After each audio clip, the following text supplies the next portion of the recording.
Hi there, and thanks for tuning in to another episode of His Daughter, Her Dad. I'm his daughter. And I'm her dad. And this is our podcast, good people. We are so grateful that you've popped into another episode. This week's episode is on the voter, one of my favorite topics. And I'm excited to talk about it with my dad because I have a very awesome story that I want to share that connects my love to voting with him. If you don't know anything about me, I am very passionate about voting. And so that's what this episode is this week. But before we get started, we're trying to get my dad accustomed to these dad jokes. You know, he's been doing it for a few episodes. Some episodes are better than others. So you've got a joke for us, Dad? I come up with one. Let me see. Look, and now he's trying to be a professional, like he doesn't need to read these jokes, but we'll see how he goes. Well, a joke is a joke. The joke is on you. Anyway, what do you get when you cross an airplane with an accountant? What do you get when you cross? I'm going to try to guess this one. An airplane with an accountant. I can't make a connection. A Boeing 747.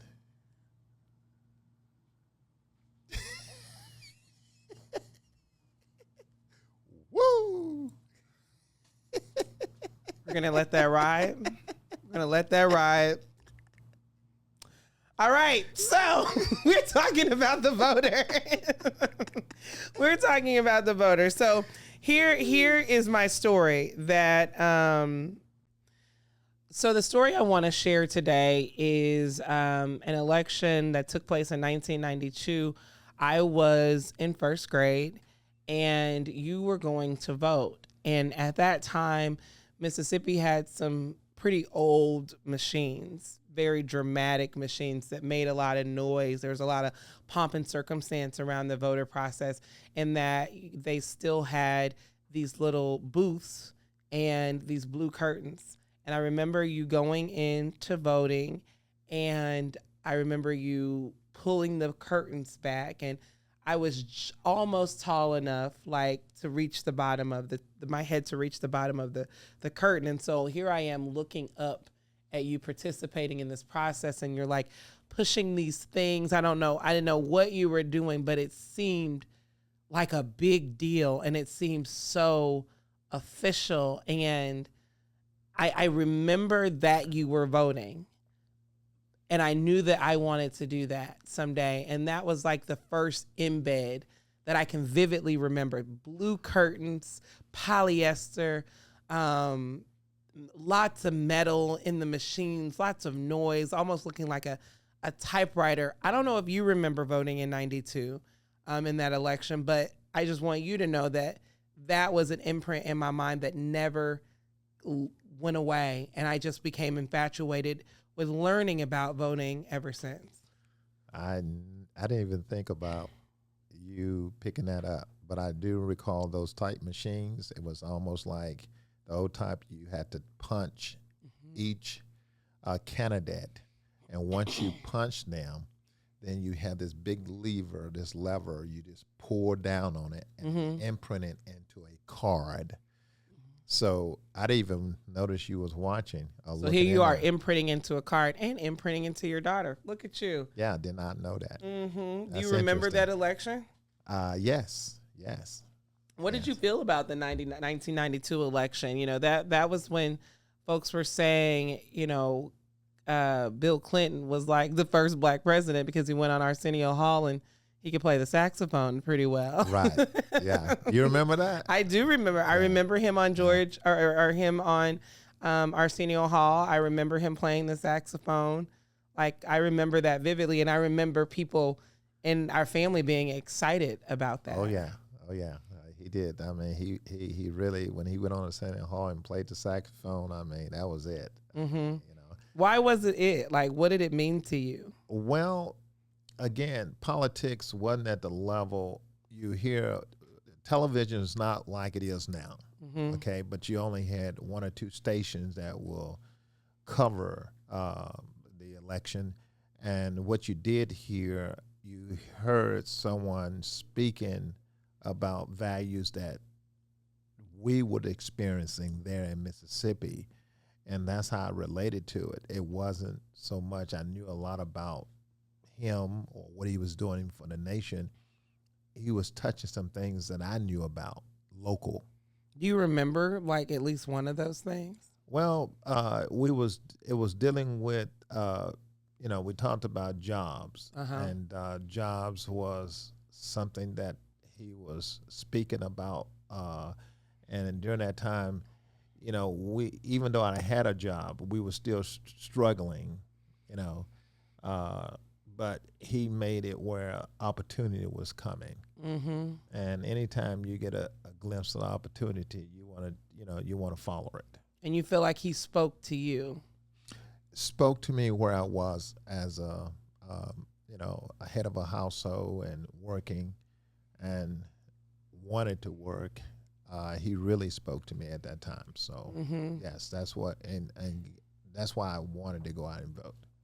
One thing I think it's important to know is that you voting in 1992 was not only a big deal for me, but I think it also represents something that has happened in our country related to progress. Because in the first election to elect George Washington, you would not have been eligible to vote. Right. You would have not been able to vote. In fact, it wasn't enough to be white in that election. You had to be a man and you had to own land. And over time, our country has worked to strengthen this idea of the American dream related to our freedoms. We're not perfect, but it has been strengthened over time. And so, when we think about all of the work that's happened to ensure that people like you and me can get the right to vote, that's an important part of us being in this country called America. We've talked a lot about you working and you being a father and you being a husband and being a son. In order for you to be those things and be free to do those things, there's something called voting that's a part of the process to at least ensure that there's a pathway for you to be able to be, for you to get a job, for you to go to college and so on and so forth. And right now we're facing a great deal of challenges in this country encouraging people to vote. Right. So many people have given up on the idea that this is a solution, and others are just so tired that they are just exiting stage left and opting out. What does voting mean to you, and when did you first vote? Do you remember the first time you voted and what it means to you?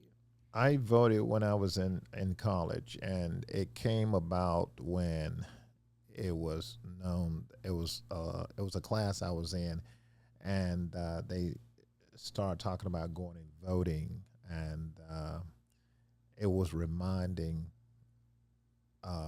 They reminded me about how important it was. I had a right to vote, and you're not taking advantage of the right to vote. Okay, So what I decided to do was participate. Even though I wasn't keeping up with the candidates, I knew things around us wasn't what it should be. The answer, I couldn't really think how the answer is going to come about by voting. But after I started voting, I began to see it will make a difference, your vote, because of who you elected. So I do remember going out and voting for the first time because it was my right to vote. And later on, I knew I had that right. Why not take advantage of it? You were born and raised in Mississippi. You were voting in Mississippi, the bedrock of voter rights, of civil rights, the scene of so many heinous crimes against people who chose to exercise their right to vote. In Mississippi, you were threatened. If you exercised your right to vote, you could have lost your job if you exercised your right to vote. So in the midst of all of these challenges, it wasn't as prevalent in the 80s, but there was still an undergird that existed there where blacks did not want to vote because they thought that it could infringe upon whatever freedom they had already. Yeah, that's correct. And you had to depending on where you was, what type of job you was in, just your service in, it wasn't so important to those there. But when you was in key position with companies who represent, the majority of jobs there, they wanted to maintain a certain status in that state. So they need to make sure politicians back them up. So whoever worked for them, they want to make sure they voted for the right one. So companies were encouraging people to vote in some cases. And not a direct, indirect way. Okay. In a indirect way. But you will know because company was driving their success based on availability, tax breaks or whatever's in that particular city or state. Did you ever feel encouraged in outside of your school to participate in the process? Not me, because I was mostly focused on becoming who I wanted to become and trying to find who I was by the basic value, working, get an education. Back then, getting a degree meant a lot. And you didn't connect working and getting a degree with voting at that time? No. Now, do you make the connection? Yes. Why? Well, you can now understand, and this is why a lot of times people say, you just mentioned about people is exhausted, they don't want to participate. Everything is so convenient. You know about the world when it comes down to politics. And then you got national, and then you got local. It means a lot to me now. If I want to change something, I got to start where I'm living. I got to vote in where I'm living. Those things above me is something that it's not going to directly impact me. Indirectly, at some point, it will. So I know if I want to make a change, I got to do it locally. From there, locally, it can go statewide. Then if it goes statewide, if it goes there, then it go national. Okay. So yes, my interest is always local participation because I can make a difference. Sure. And then it positioned me to focus on who can make a difference and the next level. Backing into just, where we are right now, Black folks make up about 14% of the electorate and will likely make up about 14% of the electorate in this upcoming presidential election in November. With people being so exhausted, it is unclear what turnout amongst African Americans are. And I'm pinpointing this because we see great challenges to encourage Blacks to engage in the process amongst other groups. But there's a great challenge and a great disparity that exists from the national turnout to the turnout with Blacks. Black men, though, when we take that and we disaggregate the data even more, Black men are going to come out about less than 10%, at a less than 10% rate as Black women in this upcoming cycle. And so I'm wondering, what are you feeling right now as it relates to this upcoming election cycle? Are you one of those folks that's tired? Do you not want to participate? Where's your head at? It create more energy. So if I'm tired of this and if something's been going on, if I don't do anything, guess what? It's still going to be around. I'm going to get even more tired, okay? So I have to make a difference. I have to look at, if I'm tired, then I must participate because I can't continue on being tired month after month, year after year. That Fannie Lou Hamer quote that says, "I'm tired of being sick and tired." Exactly. The Mississippi woman right there. Yes. Yes. So that makes me want to participate. I don't have a choice. Meaning that if I don't have a desire for me and those around me. Well, you said it, burn it down. It's going to be who's going to be there to start it all over again. If you don't have desire now, how you going to be the one to start all again. Mm. I believe in taking what's there, not burn it down, but nurture it, restructure it, stay with it, because it's going to get better. Mm-hmm. Because you know that every day you wake up, there will be the sun in the sky, and you're part of it. But you can't see how did it actually got there, but you know about it.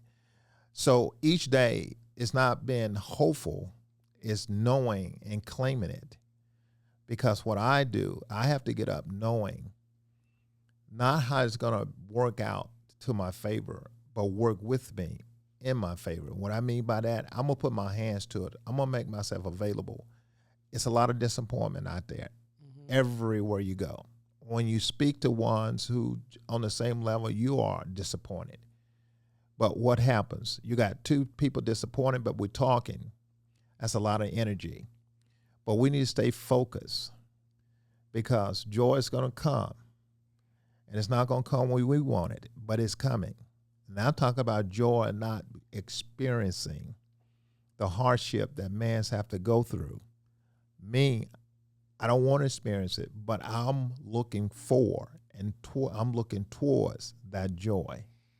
And it's going to be a point that you're going to look back and say, I'm glad I stuck with it.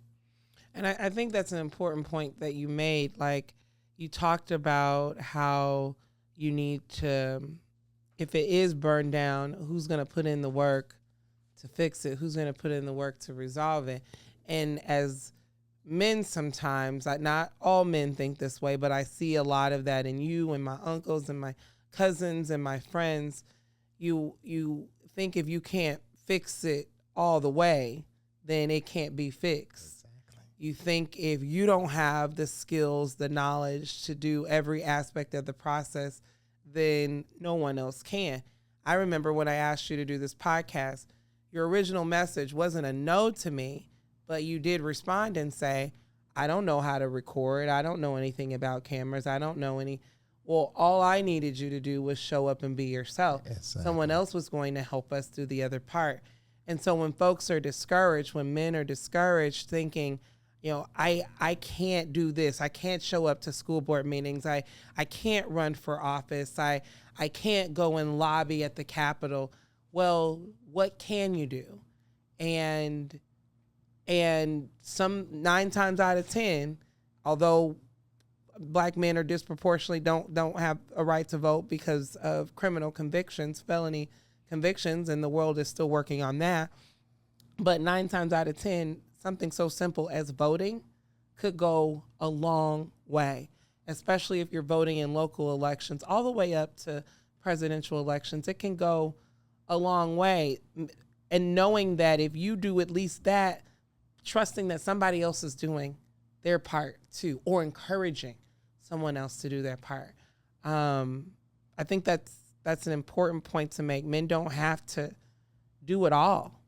But if they could do just a little bit, man, thanks. But if you can help do it all, man, show up and help do it all. I mean, we had a Black man run for president and win, right? He showed up to do it all. And that was unheard of prior to his time doing that. Let's stop real quick and talk about one of our values, and then we're going to wrap this episode up. If you all have been listening to us, we've been highlighting the values that mean something to us. It was a discussion my father and I had to really better understand each other and what we hold near and dear to us and where we were leaning in our lives. I've already shared that my first value was knowledge and my other is family. And I just stole one. I shared knowledge and creativity. But today I want to talk about my other value, which is justice, to promote fair and equal treatment for all. Man, I live in this country and it is so imperfect, but it has made incredible progress in more than 200 years. And when I say incredible progress, the reason why it's incredible is not because of the outcome, but because of the blood, sweat, and tears that went into producing that progress, that I'm able to sit here and be free and do this podcast with you I'm recording during the day on a weekday, right? And I have the freedom to be able to do that. And I have the freedom to be able to sit by my Black father and be able to do that. Yes. I believe freedom should be accessible to each and every person. That's why this value is important to me. And I feel like a part of my life is making sure that there are avenues that exist for people to pursue life, liberty, and happiness. And if there are things in the way of people pursuing life, liberty, and happiness, so long as that life, liberty, and happiness doesn't infringe on the rights of others, if there are things in the way, then we got to move those things out of the way, because everybody deserves that. So that's my value. What value do you want to share? Well, those who remember and that was tuning into our previous podcast, I came in, the first one was passion. And again, I enjoyed the passion part of dealing with people and what have you, but then I came out with spirituality. I need balance within who I am to be able to help those.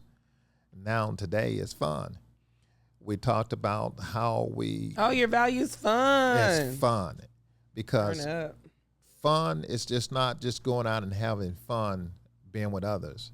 You got to bring fun from the inside out. And I keep saying that because we're represent who we are on the inside. If you're sure, but you can't enjoy what you're doing on the inside, it's hard to convey that to others.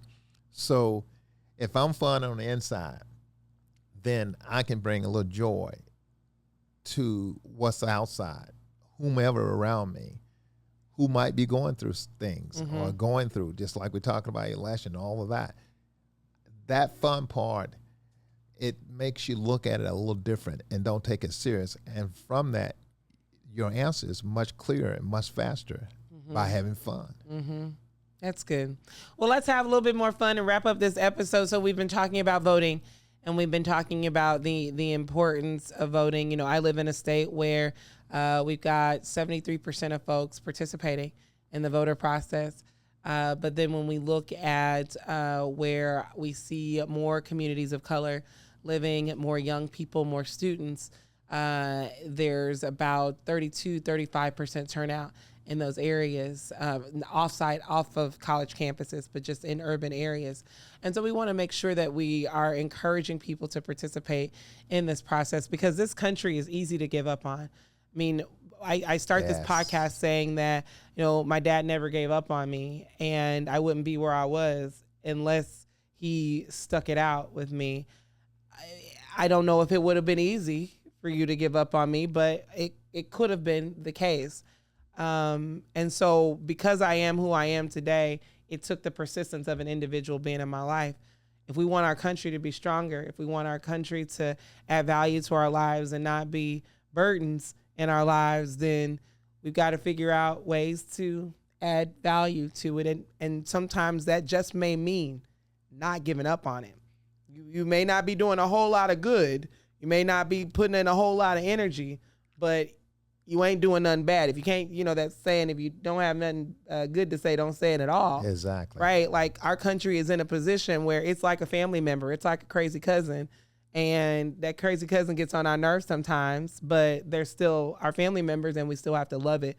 I feel like that's how we have to treat our country. As an institution, it has to be treated like a family member. We show it when we're supposed to, and we back out when we're not needed. I don't know how you feel about that, though. Well, it's like this, and I said that to you. I wasn't going to give up. And the moment we say those words, we are already defeated.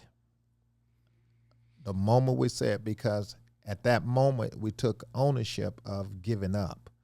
But you can come back and say, I'm not giving up. And then you got a new ownership. So when I said I'm not going to give up, I might not see your progress when I want to see it. But if I hang in it long enough, I say it's still with this country. If we hang in it long enough, we will see what we're desiring. And there's proof in the pudding. Exactly. Because somebody's done it before us. Yeah, exactly. Right? Exactly. It's not like we're reinventing the wheel. Exactly. But we want to reinvent the wheel our way. When you reinvent the wheel, you take the blueprint, enhance it. And once you enhance it, then you walk in by mastering what you can do with it. And that's the most important thing. So you can't give up. You can say what you see you don't like, but that's okay. Stay there. be a part of the victory. Do you get offended when people say black men don't vote? No, because it's true. And the reason I say that, you have to identify it because a lot of times they don't know why they're voting. They heard and took on the ownership why they shouldn't vote. They truly don't understand why they need to vote.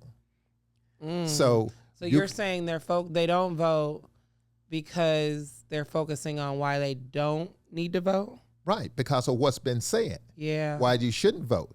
And it's a waste of your time. So you take ownership of that. So, yes, you have to speak it out. Yeah. Black man don't vote. But you know, to be honest, that's the message that they're getting. They're not getting the messages of inspiration.